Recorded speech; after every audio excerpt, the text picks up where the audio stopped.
First, what we'll do is label all test tubes with Sharpie or a masking tape. Place my tubes in my non-dominant hands to form a V shape. The caps will still be on while this time. I will then inflame my loop or needle at a 45-degree angle until it has turned bright red. Then I will take off the caps without touching anything. The main key is remembering the order I took them off so I can put them back. Then I will flame the neck of the tubes from the Bunsen burner. Afterwards, I will dip a loop or needle into the culture tube, making sure loop goes off the side of the glass so it can cool off.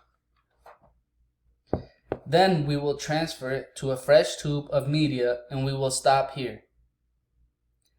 Then as you take it out, form a zigzag line.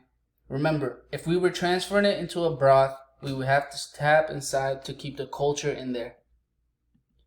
Then we will flame the neck of the tubes, then place cap back onto its original tubes.